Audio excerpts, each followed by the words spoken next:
مساءكم فل او صباحكم فل على حسب الوقت اللي بتشوفوا فيه الفيديو ده. الفيديو ده هيكون اول فيديو في 2025. صراحة انا متحمسة السنة دي ما كنتش مخططة الصراحة ان هو ده اللي يكون اول فيديو، بس بترتيب الحاجات اللي انا قدرت ان انا اظبطها واجمعها واجيب منها كمية عشان نقدر نعمل عنها ريفيو. فالريفيو النهاردة هيكون لحوالي 60 نوع براية. انا متحمسة جدا للفيديو دوت عشان كتير قوي اتسألت عليه واتسألت على انواع برايات تكون كويسة، وفي ناس كتير بتشوف ان الاقلام هي اللي فيها المشكلة، وناس تقول لا اصل البراية هي اللي فيها المشكلة، بس الصراحة الاغلبية بتشوف ان الاقلام هي اللي فيها المشكلة.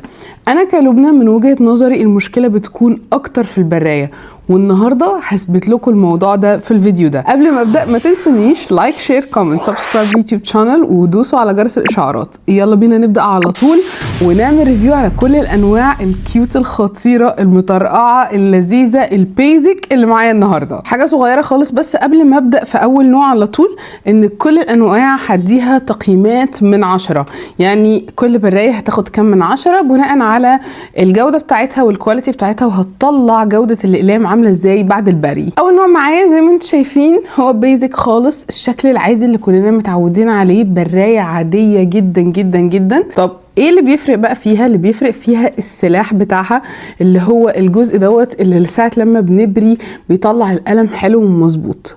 على طول جربت النوع دوت وبريت الاقلام بيه على طول، لقيت القلم طالع حلو جدا وشارب ومبري حلو وكويس، وبقعد اشد في السن بتاع القلم عشان تتاكدوا ان هو مش مكسور او مش بتكسر او مش بتقصف الاقلام. البدايه تعتبر مبشره، والنوع دوت اقدر اديله 9 من 10 عشان بصراحه مطلع القلم شارب وحلو. ليه مش 10 من 10؟ عشان في حاجات مش كاملة، بلس في انواع تانية كتير هتكلم عليها او كنت اتكلمت عليها قبل كده وانتوا عارفيني بيكون ليها مساحة تخزين او مكان ينفع نحط فيه البري، فدي بالنسبة لي هنديها 9 من 10 عشان هي حلوة جدا بس ملهاش مساحة تخزين. تاني نوع معايا هو من ماركة دومز. ماركة دومز هي ماركة هندي وجاي منها 4 الوان، وهي ليها عبارة عن مساحة تخزين زي برميل كده. على فكرة الاسم اللي في السوق او الشعبي يقولك ان دي براية برميل عشان في ليها مساحة للتخزين.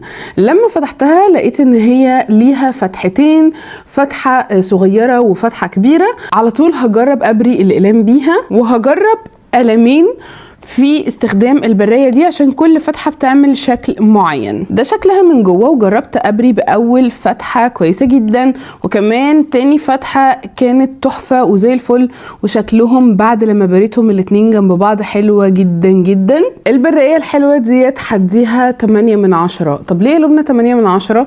الصراحة كانت بطيئة شوية في الاستخدام، يعني وانا ببري القلم تحسوا انه كان في مجهود مبذول شوية وانا بستخدم القلم وبقعد فنقدر نديها 8 من 10. هي حلوة جدا، ليها مساحة تخزين كويسة، بيرفكت. النوع اللي بعده وهو براية معدن، الهيكل بتاعها معدن، جاي منها 3 الوان من ماركة M&G. الصراحة شكلها حلو قوي ومميز ومختلف. البراية حلوة ووزنها تحسه تقيل، وبصراحة اتبسطت قوي ان انا لقيت حاجة معدن هتكلم عليها في الفيديو النهاردة. على طول جربت الاقلام بيها وبريت بيها. اول ما بريت بيها لقيت اتكسر السن بعد البري، قلت مش مشكلة، معلش يمكن في مشكلة في نوع القلم نفسه، لان انا كنت مستخدمة كذا نوع الوان. قلت هجرب نوع تاني خالص، وبرضو كانت نفس النتيجة.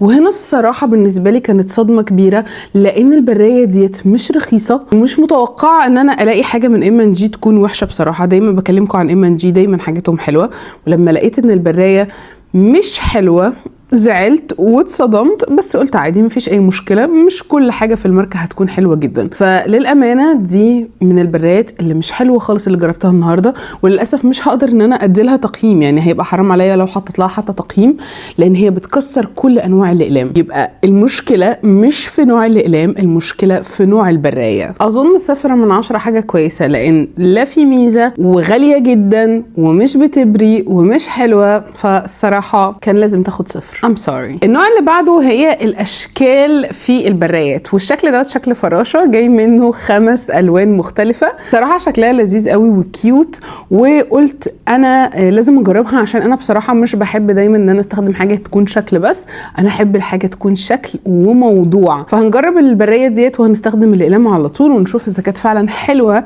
وبتبري ولا بس مجرد شكل. على طول بريد بيها، وقررت ان انا استخدم نفس القلم اللي اتكسر في البراية اللي فاتت، وقلت ماشي يمكن فعلا المشكلة في القلم نفسه، لان لقيتها ان هي كسرت السن برضو. جبت نوع تاني وبريت بيه، طلع القلم تحفة جدا جدا ومبري كويس جدا ومظبوط.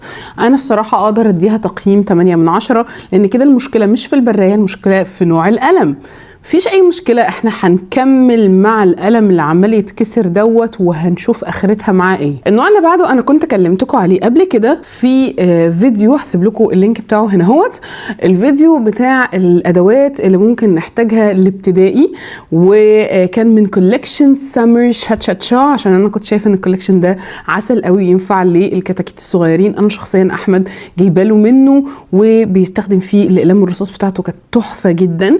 انا مجربه البراية دي قبل كده، بس برضو هجربها تاني على انواع مختلفة من الاقلام الملونة. على طول جربت البراية زي ما انتم شايفين، جربت برضو القلم اللي كل شوية عمال يتكسر وبرضو اتكسر جواها، قلت مش مشكلة، مفيش اي مشكلة، هجرب نوع قلم تاني، وطلع القلم تحفة وشارب، واقدر ادي البراية دي 8 من 10 عشان خاطر بس مساحة التخزين بتاعتها صغننة شوية، للأسف هتاخد معايا 8 من 10. انا مجربة البراية دي قبل كده ومتأكدة ان هي كويسة جدا، عشان كده لما جربت نوع تاني من الاقلام كنت متأكدة ان انا هلاقي الاقلام شغالة كويس جدا. هنرجع تاني للاشكال، ومعانا شكل جيتار، والصراحة شكله كيوت قوي، وعلى فكرة هو من ماركة دومز، وجاي منه 4 الوان زي ما انتم شايفين. ده شكل البرايات، وعلى طول هجرب البرايات مع الاقلام الملونه، وبريت بيها ومطلعه القلم شارب وتحفه جدا جدا جدا، وسريعه حتى كمان في البري، حلوه جدا، كلها مميزات. اديها 8 من 10 بس عشان ملهاش مساحه تخزين، غير كده البرايه تحفه جدا. النوع اللي بعده من براند اسمه نتراج، والنتراج دي على فكره ماركه هندي برضو زي دومز، وشكل البرايه عادي خالص، برايه عاديه جدا مدوره، يعني الشكل البيزك بس من ماركه نتراج. هجرب مع البرايه دي القلم اللي كل شويه عمال يتكسر مني، واول ما جربته وزي ما انتم شايفين قدامكم القلم طالع تحفة، مبري كويس جدا، السن ما بيتكسرش، ما بيطلعش من مكانه. عشان كده بقول لكم ان دايما اختاروا البراية تكون كويسة، هي اللي هتبري الاقلام كلها، كل انواعها معاكم كويسة جدا. وما تستهونوش ولا تستخفوا بان هي براية عادية او براية صغيرة، ممكن ان هي ما تبقاش حلوة او ما تعملش اي حاجة. بالعكس، في الفيديو النهاردة انا بثبت لكم ان مش شرط ان تكون ماركة او براند او غالية، ممكن تكون رخيصة ويكون مفعولها نينجا. نقدر ندي البراية نتراج ديت 8 من 10 عشان طبعا ما فيش مساحة تخزين. بس لو خدتوا بالكم وانا بكتب 8 من 10 بالقلم نفسه، هتلاقوا ان القلم شوية باهت واللون نفسه بدأ يبهت، فالمشكلة فعلا في القلم نفسه هنا، لان القلم ما كانش حلو. بس انا قدرت اثبت لكم ان احنا ممكن نلاقي براية تنفع لأي نوع قلم حتى لو مطلع عينينا. نرجع لماركة M&G والبراية الحلوة ديت، وليها مساحة تخزين جاي منها 4 الوان. هي لذيذة قوي وبتتفتح بسهولة جدا، يعني هي مش محتاجة اي مجهود عشان تفتحها، وانا شايفة ان هي تنفع الصراحة للكبار مش للصغيرين، عشان اخاف ان هم لما يجوا يفتحوها ما يعرفوش يستخدموها او يقفلوها تاني، فانا حاسة ان هي تنفع للكبار. المهم المساحة التخزينية بتاعتها تعتبر متوسطة يعني او صغيرة، لما نجرب هنعرف. على طول هجرب ان انا ابري بيها واستخدمها. البراية حلوة جدا، تحفة وسريعة في البري، وبصراحة اقدر ان انا اديها 9 من 10 عشان مساحة التخزينية بتاعتها ليها يعني مساحة تخزينية، بس الصراحة صغنونة شوية او يعني شبه متوسطة كده، ويدوب تكفي برية ولا 2 ماكسيمم، مش هيبقى اكتر من كده ويبقى لازم تفضيها. بس الصراحة هي برايه شغاله كويس جدا، بتطلع الاقلام شارب وحلوه جدا. هرجع تاني لماركه دومز والبرايات الاشكال. هنا على شكل شجره، جاي منها 3 الوان، نفس الفكره، السن بتاعها حلو جدا. وفكره بس ان انا مش لاقيه لها مساحه تخزين، او مش لاقيه نفس السلاح المستخدم هنا في البرايات دي. انا بالنسبه لي بحس ان مساحه التخزين دي مهمه جدا جدا جدا، خصوصا ان انا عندي اطفال، فموضوع مساحه التخزين ده مهم، لان لو قعدنا نبري ونرمي في الباسكت والكلام ده هتبقى الدنيا قلبان. بس برضو ما يمنعش ان البرايه مش وحشه، يعني لو حد كبير شويه وعاقل وواعي هينفع معاه جدا جدا جدا البرايات دي. المهم هجرب البرايه واستخدمها مع الاقلام الملونه. لو لاحظتوا وانا بستخدم القلم مع البرايه ديت وانا ببري هتلاقوها تقيله شويه، بس بعد ما خلصت بري هتلاقوا الكواليتي بتاعه القلم والسن نفسه طالعه تحفه جدا جدا. انتوا مش هتصدقوا ان انا هدي البرايه ديت 9 من 10 عشان بس الكواليتي اللي طلعت في الاخر بعد لما بريت. النتيجه كانت كويسه جدا، وده يسمح لها ان هي تاخد 9 من 10. صحيح ملهاش مساحه تخزينيه، بس الصراحه حلوه جدا والكواليتي ممتازه. هرجع تاني لماركه M&G وعلى شكل ايد قطه، جاي منها 3 الوان. ولو على فكره خدتوا بالكم وقعدتوا تضغطوا بس شويه كده على الاماكن الملونه في ايد القطه دي، هي شبه سيليكون كده، طريه، بس يعني مش طريه قوي ومش ناشفه جدا، يعني هي متوسطه، بس الصراحه كيوت قوي ولذيذه يعني في الشكل. طبعا هي ليها فتحه واحده وليها مساحه تخزينيه. على طول هجربها، ولما جربتها وشفت النتيجه بتاعه الاقلام بصراحه حلوه جدا جدا جدا. اقدر اديها 9 من 10 عشان ليها مساحه تخزينيه والاقلام بتاعتها شارب. طيب لبنى دلوقتي دي حاجه ليها مساحه تخزينيه والاقلام بتطلع شارب وحلوه، ليه ما تديهاش 10 من 10؟ لا، انا مخليها شويه كده، شويه صغيرين. هتعرفوا ليه في اخر الفيديو. لو وصلتوا معايا لحد النقطه دي في الفيديو ما تنسونيش بلايك شير كومنت سبسكرايب لليوتيوب شانل، ودوسوا على جرس الاشعارات. ويلا يا حلوين اللي شاف الفيديو بتاع الفيجن بورد، احنا لازم نوصل ل 400,000 قريب جدا جدا جدا، ونكسر التارجت كمان اللي احنا حاطينه. فما تنسوش تشيروا الفيديو مع اصحابكم، ولو هما مش عاملين سبسكرايب خدوا التليفون بتاعهم واعملوا سبسكرايب من عندهم. لو كل واحد فينا عمل كده في صاحبه صدقوني هنوصل ل 400,000 في شهر كده نوصل 400,000. يلا نكمل. نرجع للبرايات الاشكال وعلى شكل تاج كيوت جدا. ولو قلت لكم ان التاج ده كمان من ماركه دومز فانتوا هتبقوا عارفين النتيجه هتبقى عامله ازاي.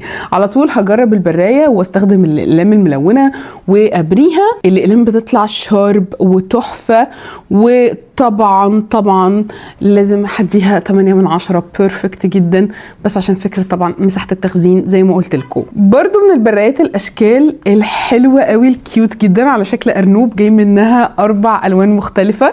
الحلو بقى في البرايه دي ان ليها مساحه تخزين، وده شكلها من جوه. وعلى طول هستخدمها واجربها، بصراحه تحفه وبتطلع الاقلام حلوه جدا، وده معناه ان هي شكل ومضمون وحاجه خطيره تاخد 9 من 10 يا جماعه. نفس الفكره بس بدل الارنوب على شكل قطه، نفس الكلام، ليها مساحه تخزينيه وليها فتحه واحده، وده شكلها من جوه. ولما جربتها طلعت الاقلام حلوه جدا جدا وشارب، وطبعا نديها برضو 9 من 10. هي نفس الفكره زي اللي فاتت الارنوب، بس المره دي على شكل قطه. صراحه انا مبسوطه ان انا لقيت اشكال تكون حلوه وكيوت وفي نفس الوقت شغاله معانا كويس جدا، عشان في ناس كتير مش بتحب زي حالاتي ان هي تشتري حاجه مجرد شكل وما تكونش شغاله. هنرجع تاني لماركه M&G و3 الوان مختلفه على شكل قطه طالعه لكم كده من قصيص او من علبه. الصراحه شكلها كيوت قوي، جاي منها زي ما قلت لكم 3 الوان حلوين جدا كيوت. المساحه التخزينيه بتاعتها تعتبر تحفه. على طول جربتها، وده شكل القلم بعد لما يطلع من البرايه، تحفة جدا، حلوة جدا، واقدر اديها 9 من 10 عشان المساحة التخزينية بتاعتها حلوة جدا جدا جدا. نيجي لاكتر براية حلوة قوي وكرييتيف. اوكي هتعرفوا ليه اهو. حلوة جدا وكرييتيف، بس النهاردة بجد في الفيديو ده هي من ماركة M&G. في الفيديو ده انا مصدومة صدمات غريبة وكثيرة في ماركة M&G، او يمكن عشان اول مرة اجرب حاجات كتيرة قوي، يعني صنف واحد حاجات كتيرة جدا من ماركة M&G، ومكنتش اتخيل ان انا هلاقي حاجات مش عجباني. فتعالوا اقول لكم ايه اللي ما عجبنيش في البراية دي. اولا هي بيجي منها لونين، بينك وازرق، وعلى شكل ايد قطة برضو، بس الجزء بتاع بقى ايد القطة ده نفسه مش طري، هي كلها بلاستيك. لما تيجوا تفتحوها هي بتكون متغلفة كده، وبتفتحوها بتلاقوا ان هي في ظهرها مراية وليها فتحتين، وكمان مساحة تخزين حلوة جدا جدا. انا الصراحة شلت الظهر اهو عشان اشوف اذا كانت فعلا مراية ولا لا، والصراحة كانت كيوت جدا وطلعت مراية. انا قاعدة اهو بظبط نفسي فيها، فدي من الحاجات المترقعة في البراية دي، ان هي حلوة وكيوت، ينفع البنوتات كاصحاب مع بعض ان هم يجيبوها لبعض. الصراحة لطيفة قوي في الموضوع ده. المهم لما هنفتحها ونلاقي ان هي ليها فتحتين، هنجربهم بقلمين مختلفين. على طول جربتهم عشان اشوف النتيجة. الفتحة الكبيرة حلوة جدا وبتطلع الاقلام كويسة جدا. الفتحة الصغيرة بقى جربت فيها انواع كتير من الاقلام ومفيش اي فايدة، على طول بتكسر السن بتاع الاقلام. الصراحة انا اتضايقت جدا من موضوع ان هي عمالة تكسر لي الاقلام ده، لان برضو من البرايات اللي مش رخيصة وكيوت وليها فكرة وحلوة. فاللي هو معقولة الحاجات اللي احنا بنقول ان هي اشكال وممكن تكون رخيصة ومش شغالة، تطلع ان هي شغالة كويس جدا معانا. وM&G الشكل المميز المطرقع الكيوت يطلع نصه مش شغال، يعني هي شغالة فتحة واحدة بس. خلاص كنت تعملها فتحة واحدة بس، ما كنتش تعمل فتحتين، وما كنتش تعمل المفروض درجتين مختلفتين من الاقلام ساعات لما تتبري. فدي من الحاجات اللي ضايقتني، وانا اديت البراية دي تقييم 5/10 عشان هي نصها بس اللي شغال وليها مراية وكيوت وفيها فكرة وكده. لكن غير كده ما اقدرش الصراحة اديها اكتر من كده. انا لو كنت مثلا اطول ان انا اديها اقل، بس لا حرام عشان الفكره والشكل والتخزين يسمح ان هي تاخد بس 5/10. فخدوا بالكم انتوا بتجربوها، يمكن مثلا في مشكله في السلاح مش عارفه، لان ده كده تاني براند او تاني نوع من نفس البراند مش شغال معايا، مش عارفه الصراحه. ممكن نبقى ناخد بالنا مثلا، او ان شاء الله ما تطلع لكوش صدفه حاجه فيها مش حلوه في البراية دي. بس للامانه انا ما اقدرش اديها اكتر من 5/10. طيب بعد الانواع الحلوه دي كلها نيجي لاخر نوع معايا. اخر نوع معايا هو من ماركه M&G، وانا الصراحه قررت ان انا اجربه في الاخر، لان زي ما انتم شايفين شكل الباكج بتاعها كبير، فقلت هخليها في الاخر خالص. والبرايه دي شكلها غريب ومميز. لما جيت فتحتها لقيت ان شكلها كده بيضاوي او شبه بيضاوي، وليها فتحه واحده، وكمان لما نفتحها من الجنب نقدر نخرج البري بتاعها. يعني احنا عشان نفتح المساحات التخزينيه بتاعتها هنفتحها من الجنب. هي غريبه ومختلفه الصراحه، بس الغرابه مش بتقف عند كده بس. هتلاقوا تحت في زي مؤشر بيلف يمين وشمال ويغير لنا من شكل البري بتاع القلم.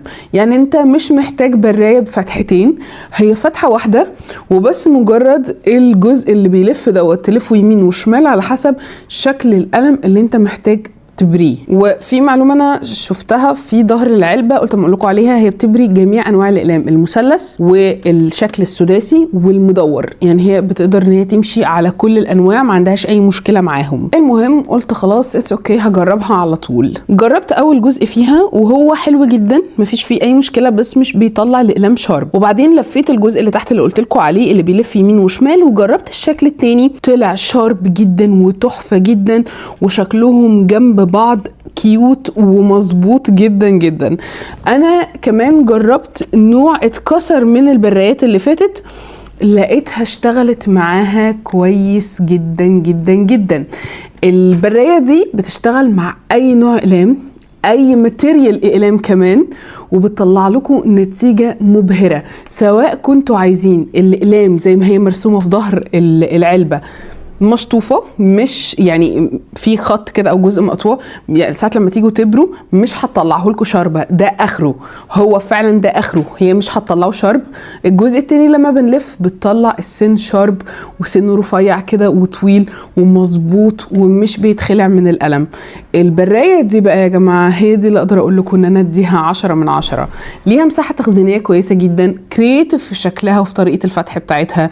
فكره ان انت مش محتاج فتحتين عشان لكن زي ما حصل مثلا معانا هنا واجهتنا المشكله دي ان احنا في جزء شغال وجزء مش شغال. لا، كرييتيف شكلها حلو، ممتازه جدا، والحمد لله تقريبا كده MG صالحوني في الاخر مش عارفه، او انا صالحت نفسي في الاخر بالماركه دي او بالشكل ده. والصراحه انا ناويه ان انا اخد اللون الابيض بتاعها كيوت كده ومميز، وفي منها بينك وازرق كمان، جاي منها 3 الوان. عشان كده سبحان الله دايما بيبقى عندي اخر برايه، اخر منتج في اي فيديو بيطلع معايا حلو، مع ان انا ما ببقاش في نيتي ابدا ولا ببقى مجربه قبل كده، وبس كل مره بتحصل ويطلع اخر منتج معايا هو احلى منتج. وبس كده اكون خلصت الفيديو بتاع النهارده. يا رب تكونوا استفدتوا من الريفيو بتاع كميه البرايات ديت وتشوفوا الانسب ليكوا ايه، وما تتكلفوش كتير ان انتوا تجربوا برايات وتطلع مش حلوه في الاخر. قبل ما اخلص ما تنسونيش لايك شير كومنت سبسكرايب لليوتيوب شانل، دوسوا على جرس الاشعارات، ولو في عندكم اي استفسار، اي فكره فيديو، اي حاجه عايزين ان احنا نتكلم عنها، اكتبوا لي في الكومنتس. انا بشوف كل الكومنتس وبرد عليها، بس بحتاج وقت عشان اقدر ان انا احضر البرودكت زي ما انتم شايفين واجيبهم واتكلم عنهم. اشوفكم على خير ان شاء الله في فيديوز تانية كتير، ريفيوز، فلوجز، وحاجات كتير كتير كتير كتير. يلا بينا، قربنا نوصل ل 300,000 على فكرة يا جماعة، وان شاء الله هنوصل لهم قريب جدا جدا. بس احنا عندنا تارجت 400,000 السنة دي، وانا كده حاسة وقلبي حاسس ان احنا هنكسر كمان الرقم دوت وهنعديه. ما تنسوش كمان في اخر الفيديو ان انتوا تشوفوا او تسمعوا البودكاست الجديد Talks with لبنى، واكيد ان شاء الله هتستفيدوا منه عشان هو كله حاجات مفيدة وكلها تجارب تعتبر شخصية بالنسبة لي، وبحب ان انا اشاركها معاكم. باي باي.